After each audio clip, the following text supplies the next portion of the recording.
It's Monday, April 4th, 2022. I'm Jackson Bird. Today, 6 million people and counting are creating a piece of artwork together right now in a reminder that sometimes we can still have nice things on the internet. Plus, birds are laying their eggs almost a whole month earlier than they used to. And some sounds from Ukraine's musical resistance to Russia. Here's some cool stuff for your ride home. By the time you hear this, it will probably be over, or almost over, but it's such a beautiful thing that I have to talk about it anyways. So, many years before Josh Wardle became famous as the guy who invented Wordle, back when he worked at Reddit, he created something else that brought people all over the internet together. It was called simply Place, or in Reddit vernacular usually called r/place because it lives at the r/place subreddit. r/place is a 1,000 by 1,000 pixel digital canvas made by anyone who wants to participate. The catch is that a person can only add 1 pixel every 5 minutes. So if you want to actually create a cohesive artwork or some sort of recognizable symbol, you pretty much have to team up with people and collaborate, because the project is too fast-moving and popular for you as one person to make something by just adding 1 pixel every 5 minutes. You would absolutely get taken over by other users. And when r/place ran for the first time in 2017, it was said that over 1 million Redditors placed around 16 million tiles on the canvas. And you can see what that final iteration of it looked like at the link in the show notes. Most likely by the time you listen to this or shortly after, you will also be able to see the final version of this year's, because today, the 4th day of proceedings, will be the final one. And it has taken off in an even bigger way this year. According to the Washington Post, as of last night, 72 million tiles have been placed by over 6 million users. And the Post notes that's a rate of 2.5 million tiles placed per hour. Dang. So r/place was launched on April Fool's Day back in 2017, but not as some sort of prank.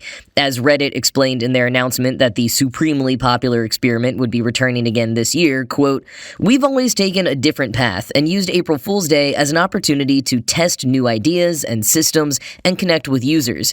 This year is no different. r/place was created and brought back to explore a piece of humanity, to examine what happens when a person doing something affects a collective. Specifically, what happens if you only let an individual place 1 tile at a time, so they must work with others to build together on a massive online cooperative canvas. We learned from the original experiment that people online are naturally collaborative, that Redditors are more creative than we are, and that Reddit is a place where great things blossom," said Alex Lee, EVP of Strategy and Special Projects at Reddit. End quote. And when he launched the first iteration 5 years ago, Josh Wardle wrote in the announcement post, quote, "Individually, you can create something. Together, you can create something more." End quote. Annie Roerda, who runs the excellent Depths of Wikipedia Instagram and Twitter accounts, wrote an input, quote, "For some reason, r/place activates a certain tribalism in people that makes them scramble for any symbol that gives them a source of identity and plaster it onto a big, meaningless map. It's stupid, it's beautiful, it's the internet in all its glory." End quote. And Taylor Lorenz argues in the Washington Post that it's not just the sheer ballooning in numbers that makes this year's r/place different from 5 years ago, but that tribalism says something about how the internet has changed since then too.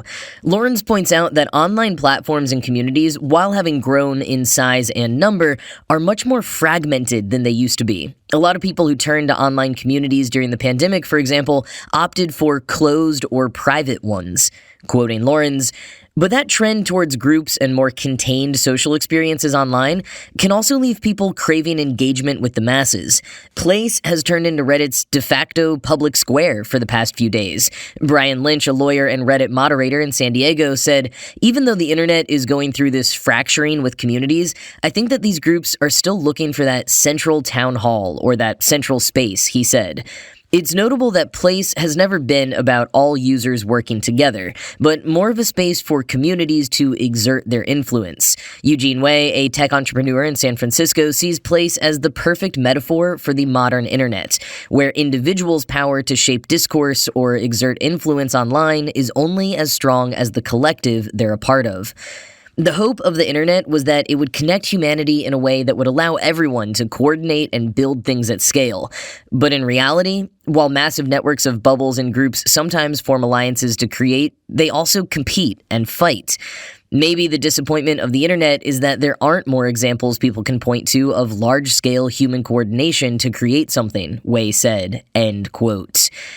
And slightly surprisingly, considering Wei's point about groups' power to exert influence, there has been very little in terms of truly vulgar or hateful content on Our Place this year. Here and there, a few things have been attempted, but they're quickly squashed out by other communities. Lawrence credits this to a combination of some dedicated communities devoting themselves to keeping radicalized factions at bay, and perhaps as evidence that, though they may be loud, those radicalized factions really aren't as strong or numerous as they sometimes appear. They're easily taken over by other communities. So what kinds of things are on the canvas then? Well, it's constantly changing, but here's a rundown of some of the highlights over the past few days. A giant Ukrainian flag, naturally. Star Wars fans made a legit movie poster. An environmentalist subreddit made a huge parking lot to illustrate the waste of space of real-world parking lots, and relatedly, some people also made a bike lane around the edge of the canvas.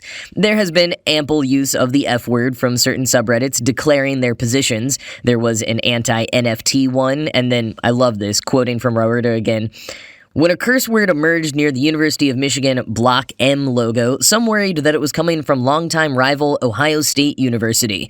But then someone messaged that the word was coming from the hydration enthusiasts at our Hydro Homies who were planning to write F Nestle." End quote. I'm censoring here, of course, but there have also been lots of logos for lots of other universities and sports teams for games like Elden Ring, a number of Wall Street Bets meme stocks stuff, weed leaves, lots of flags for both nations and identities.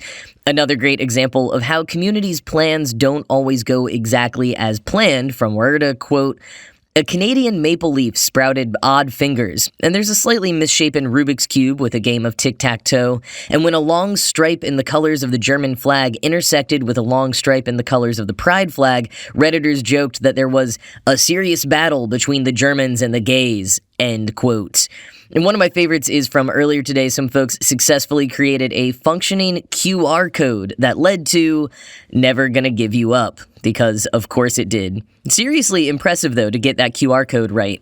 And speaking of that song, YouTuber and musician Alex Melton posted a cover of "Never Gonna Give You Up" on April Fool's Day, done in the style of Blink-182.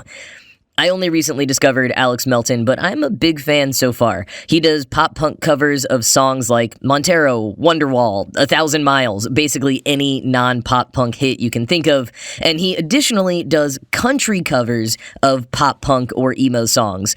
His country version of "I Write Sins, Not Tragedies" is particularly good. But anyways, back to Place. A new thing this year was that even though you have to be logged into Reddit to participate, a lot of the organizing wasn't just coming from subreddits, it was also coming from Discord servers and led by Twitch streamers. One streamer, Jack Manifold, sent all of his followers to put 3D glasses on any pixel doodles of people and animals, which apparently led to some kind of confusion about who was behind it, with blame being thrown across fandoms and across nations. Despite the chaos and occasional fighting, Our Place has remained a kind of wonderful illustration of what the internet can still be at its best. As Raurda put it, quote, "On April Fool's Day, the internet tends to be at its most annoying, with canned corporate stunts and confusing pranks. But this experiment, where people from all over the world add single pixels for no real reason at all, can remind you of the power of humanity to band together with strangers to make little pixelated shapes, to make something out of nothing," end quote. And again, as Wardle put it 5 years ago, together you can create something more.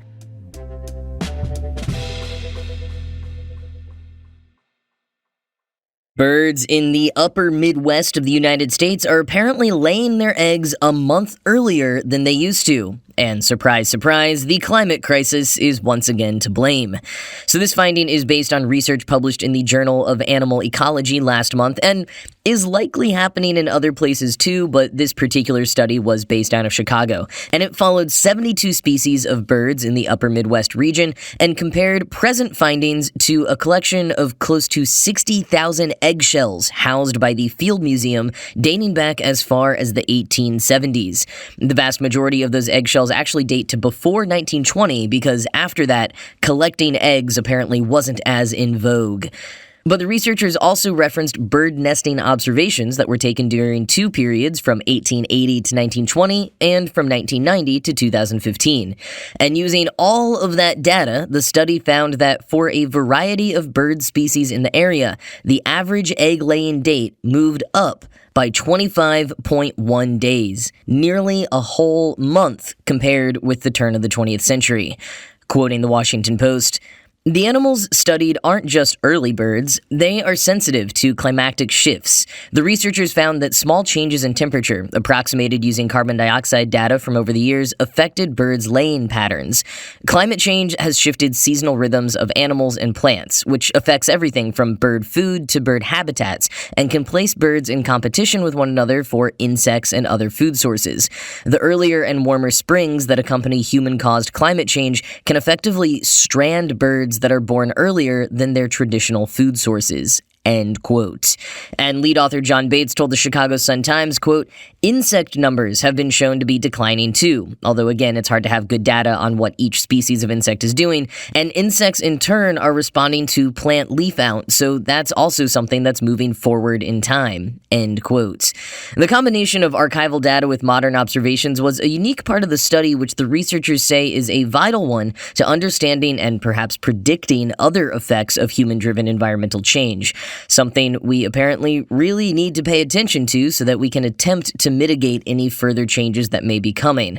And as the UN's Intergovernmental Panel on Climate Change, or IPCC, made very clear in the new major report they released today, the window to prevent adverse effects is rapidly closing.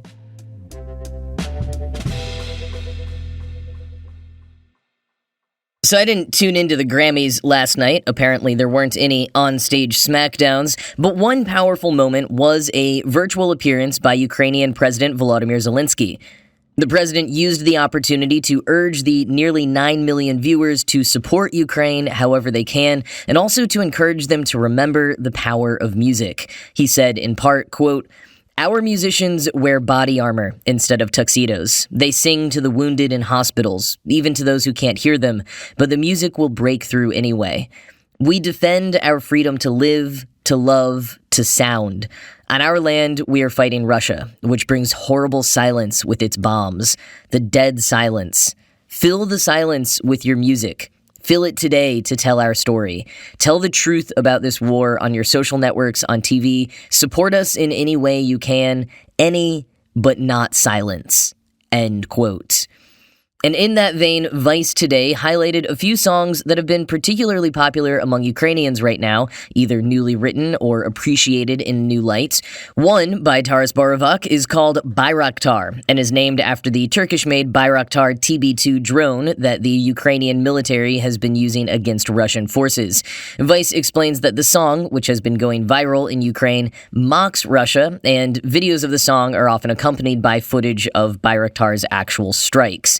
I've seen a bunch of different English translations that kind of differ from each other, but here's a translation of one verse from Vice, quote, "Stupid rams barged on our lands from the east to resurrect the country that does not exist. A diligent shepherd that drives them afar, Bayraktar." Here's a listen to the original. Зі сходу припхались до нас барани для восстановлення великої страни, найкращий пастух баранячих отар. Байрактар, Байрактар.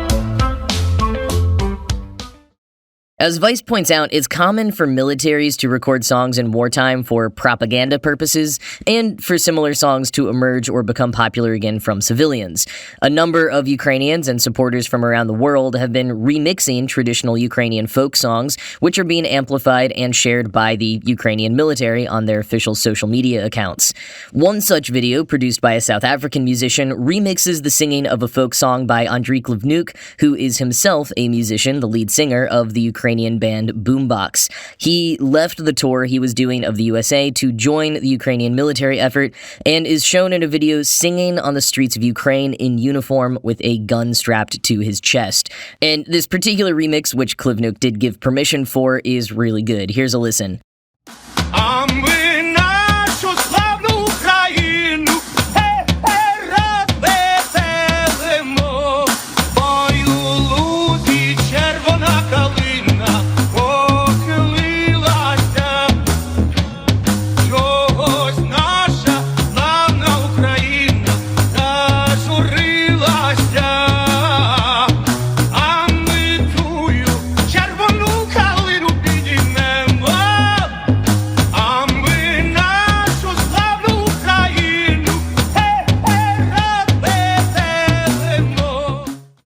Vice notes that the use of music as resistance has a particularly deep history in Ukraine. Quote, traditional Ukrainian folk music has a dark history with Russia.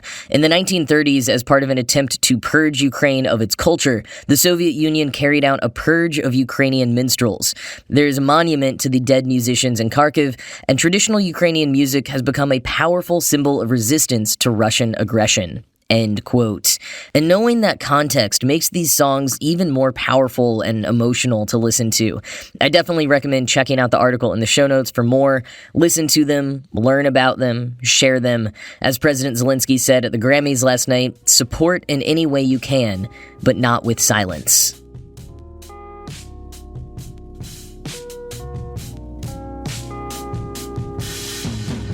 Well, this dovetails rather well with the Place story. Coca-Cola, fresh off the release of their Starlight flavor, which they refused to describe in any more detail than "it tastes like space," have just announced another new flavor which somehow tastes like pixels.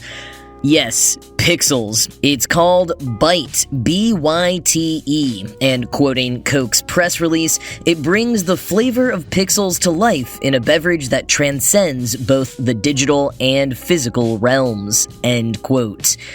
They also apparently launched it first in the metaverse, with a sneak preview being hidden in a new island created in Fortnite called Fortnite Pixel Point, which also includes 4 different mini games that they made. The soda will also come with an AR experience. This is all Coke's attempt to connect with gamers, and I don't know, maybe try to convince them to ditch Mountain Dew for Coke. Byte will be released in US stores on May 2nd, and they warn that it will be in super limited quantities, though I think they might have said that about Coke Starlight, and that's been fairly easy to find in the tri-state area, so your mileage may vary. And you know, it is all kind of silly, but I'm kind of here for one of the biggest corporations in the world continuing to release weird flavors that aren't actually flavors at all.